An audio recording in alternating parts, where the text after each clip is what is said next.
Oh, there we are. Welcome back, everybody. This segment is dedicated not only to the art of creating the perfect cocktail, but also to making them as healthy and green as possible. Paul Abercrombie is the author of Organic, Shaken and Stirred, and he's here to show us some of his favorite recipes. Now, I would guess, first off, I know this isn't true, but I would guess, well, if you've written a book about bartending, you've obviously been a bartender in a previous life. No, I have not. I'm an amateur, complete amateur. I've spent a lot of time on the other side of bars, though. You know? Doing a lot of research. How old were you when you made your first cocktail?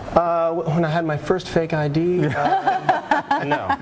That's an incriminating question, Jerome. Yeah. So what is it that, obviously, I'm assuming you're using organic ingredients, Right, and that's exactly. what plays into the organic shaken and stirred. Exactly. I'm using organic ingredients for everything. Well, that means organic fruits, vegetables, even the spirits are actually organic. Really? Yep. I didn't even know that there was a difference, I suppose. Well, there is. Yeah, these are made without any synthetic pesticides. They're done in very green ways, and most of the companies that are producing this stuff are also doing other things in green ways too. Even the way they power their plants. It is amazing too what a difference in flavor it does make when you use, instead of just like the high fructose corn syrup margarita mix, Right. and you use the real lime juice and the agave sweetener like you've got in there. I mean, it tastes like a different drink. It tastes even better. Yeah, it is. It's the same thing as food. I mean, it's if you care about what's on your plate, you should care about what's in your glass. All right, as Dean Martin would say, less thinking and more drinking. What's first here? Let's start with the elderflower fizz. Elderflower fizz. Again, this is all in the book Organic, Shaken and Stirred. To start with this, we're going to get a shaker. You guys want to do some stuff here? Yeah. Sure. Okay. So what's an elderflower? Elderflower. Elderflower is a flower. It's found in the Alps typically, and this liqueur right here is made with st-germain, made with elderflowers that are picked in the wild by people. Basically, it's like the Juan Valdez of the Alps, picking this stuff by hand and muling it down, and it's just a lovely, very floral, obviously, liqueur. Okay. So what we're going to start with here is we're going to first start with some lime juice, half an ounce of lime juice, some simple syrup. So about the juice of what, half a lime? Yeah, roughly half a lime. Okay. And it's got a tiny, also, this is a simple syrup. Simple syrup, basically, sugar and water.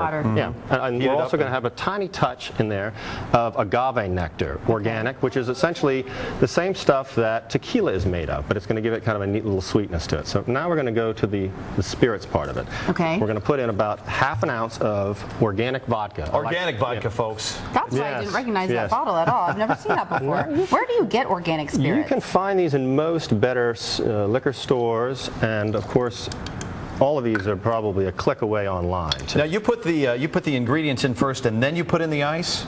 Right. Okay. Now, what's the thinking behind that? Well, I mean, because I do it just the opposite. You can. It just if you spend a lot of time putting stuff on top of the ice, you're getting your ingredients together.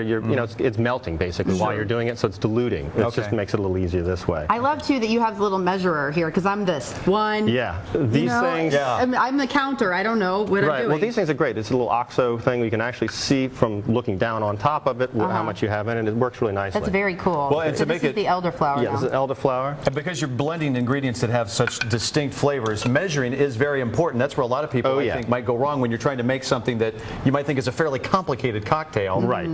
It has everything to do with it turning out well. I mean, you want it to be balanced, and if you can mess it up pretty easily. Okay. Now so now we add the ice. So yeah, now you do ice, and I'm going to use, for lack of an actual scoop, I'm going to use my organic scooper here. Organic How scooper. dare you? Clean hands, chef and a bartender. Yeah. Don't worry. Well, what you want to do is make sure don't stint ever on ice. Ice is the trick. Got to have plenty of ice. Now, do you want to shake it? Sure. Okay. First thing to do is make sure you've tamped it down good and firm. Okay. And now give it go to town. Shake it like the devil is chasing you.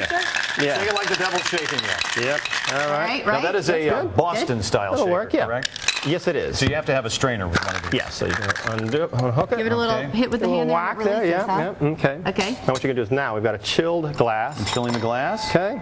This is called what, Paul? This is the elderflower fizz. Okay. I'm going to let you do that because I'll now we're going to put this in here. Again, we're making organic cocktails with Paul Abercrombie from the book Organic, Shaken and Stirred. Now you got some organic bubbly. Oh, we're not done yet. No. Look at this. Domaine Carneras. It's a Napa Valley bubbly. Sure. Very nice. Put about 2 or 3 ounces. This is the one thing you don't actually have to measure too much. You can kind of guess. This is like sort of a patio on a warm day. Yeah. Yes, it is. Indeed. Feels very fresh. Indeed. Yeah. Okay. Now that's not all. Now here's one of the sort of the secret ingredient. Could someone get a mop for Veronica? The drool? Yes.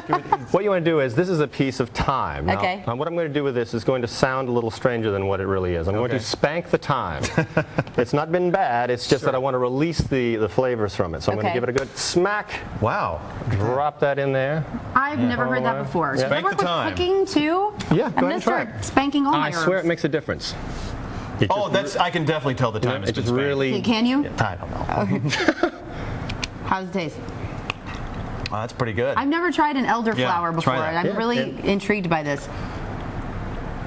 And again, you can adjust the tartness if you like it a little more Yeah. tart or a Again, little That's sweeter. delicious. Yeah. Right. A recipe is not, absolutely set in stone. I mean, if you want to make it sweeter, add a little more sweetener. If Sure. you want to, make it. That's amazing. I gotta be honest, I don't like champagne. I'm not a champagne drinker, but this is delicious. I understand we have about a minute left. Can you make one more cocktail in a Make minute? one more cocktail in a minute. An We're going organic to make cocktail in a minute, folks. races to make the cocktail. Here we go. What are we here. making, Paul? All right, I think what we're going to make now is, let's go ahead and make the gimlet. This is going to be a gimlet. purple basil gimlet, all right? Oh, So that what we'll do is sounds start with, good. basically we got some lime juice. Now, in the old days, I know And some agave. a gimlet was made with just Rose's lime juice and vodka, wasn't Right, it? exactly. Roses. Yeah, Rose's brand lime juice. Okay. Oh. We're going to put I guess about you could use Rose's. 2 ounces. I'm thinking, well, that's funny. Flowers. We're having a flower kind of a theme today. 2 ounces of some You're using Blue Coat gin. the which is gin? made with lots of wonderful organic botanicals. Okay. Trick to this one is, of course, the organic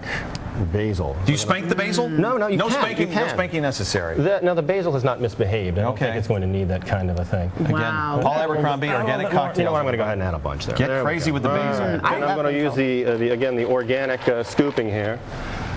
Okay, about 30 right. seconds left here. All right, You here add we the go. cubes. Okay. Yep, got the cubes. And this is called what kind of a gimlet again? Or not gimlet, Purple basil gimlet. purple basil. Purple basil. Whew. Woo! Okay. Boy, you All can right. shake it better than I can. All right, now That's we're going to impressive. strain this. We have into 2 a- glasses chilling. I see. Well, I was going to make 3, but now, we can share. All Hey, right. folks, we're going to salute this segment with Cocktail, our Win Stuff word of the day. It's your chance to win prizes just by watching Studio 10, and it's so easy to play. Just go to our website, studio10.tv, follow the WinStuff link at the bottom of the homepage, type in today's WinStuff word, which is cocktail, and you'll earn points that you can use to win great prizes. And while you're there, go ahead and become a fan on Facebook of Studio 10. Log on to studio10.tv for your chance to win stuff. Give that a try. See what you think. Why is it purple? Why not? We'll try this. We'll be right basil. back. Thanks, Paul. Thank you. Wow. Wow.